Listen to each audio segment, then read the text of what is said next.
بہت ذمہ داری سے یہ بات کہہ رہا ہوں، اور یہ بات اس لیے کہہ رہا ہوں کہ میں رانچی میں کھڑا ہوں۔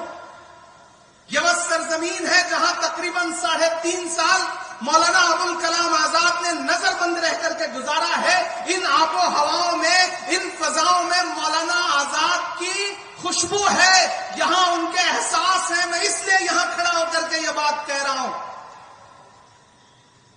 میں نے جب دیش کی پارلیمنٹ میں اپنی تقریر شروع کی تھی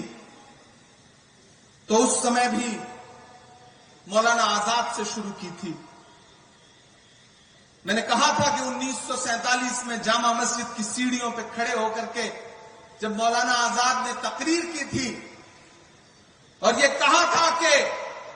کہاں جا رہے ہو، یہ ہے تمہارا ملک، یہاں تمہارے آباء و اجداد کی قبریں ہیں،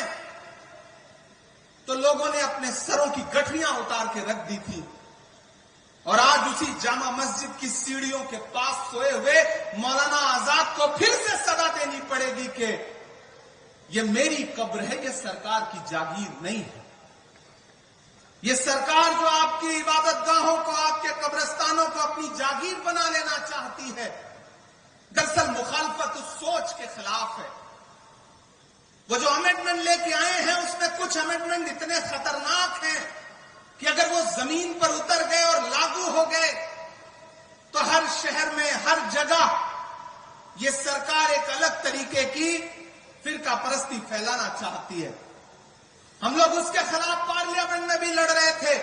سپریم کورٹ میں بھی لڑ رہے ہیں۔ ہمارے کئی ساتھی ہیں جنہوں نے اپنے اپنے طور پہ خود سے پٹیشن فائل کیا ہے۔ میں بھی پارلیمنٹ میں لڑنے کے بعد سپریم کورٹ میں بھی اس مدعے پہ لڑ رہا ہوں، اور ہمیں سپریم کورٹ سے بہت امیدیں ہیں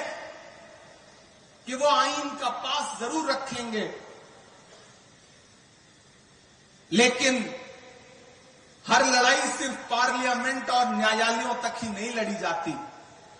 اور میں نے تو پارلیمنٹ میں بھی چھاتی ٹھوک کے یہ بات کہی تھی کہ آج جو آپ کرشی قانون، آج جو آپ یہ وقف کا قانون لے کر کے آئے ہیں، اسی ٹھسک اور اسی ضد کے ساتھ آپ دیش کی پارلیمنٹ میں سی اے کا قانون بھی لائے تھے، اور آپ نے یہ کہا تھا کہ ہم دوسرے ملکوں میں بسنے والے ہندو بھائیوں کو ہندوستان میں لا کر کے ان کو ناگرکتا دیں گے، ان کو سٹیزن شپ دیں گے۔ لیکن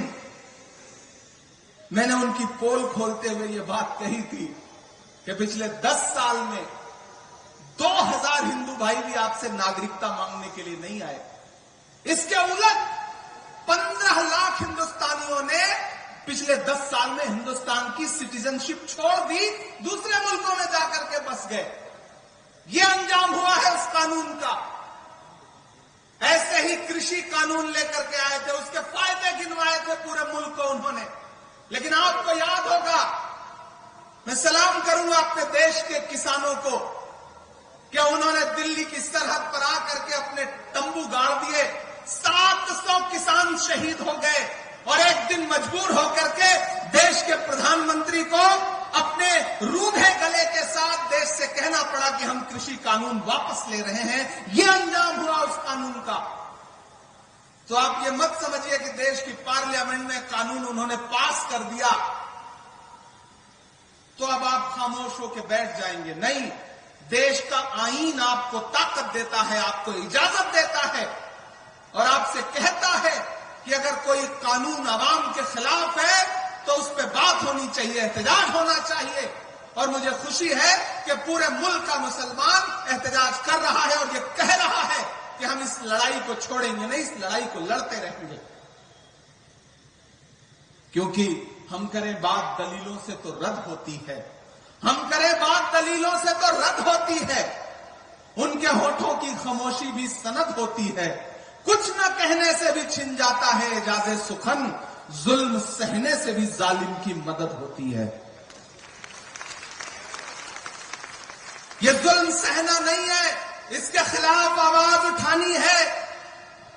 کیونکہ اسی زمین میں جو خودداری بوئی ہے مولانا ابوالکلام آزاد نے۔ میں آج راستے میں آ رہا تھا تو میں دلی کے جامع مسجد میں 1947 میں ان کا دیا گیا بھاشن، ان کی تقریر پڑھ رہا تھا، تو مجھے لگا کہ جب میں وہاں کھڑا ہوں گا تو میں دونوں کو کیسے ایک دوسرے سے کنیکٹ کروں۔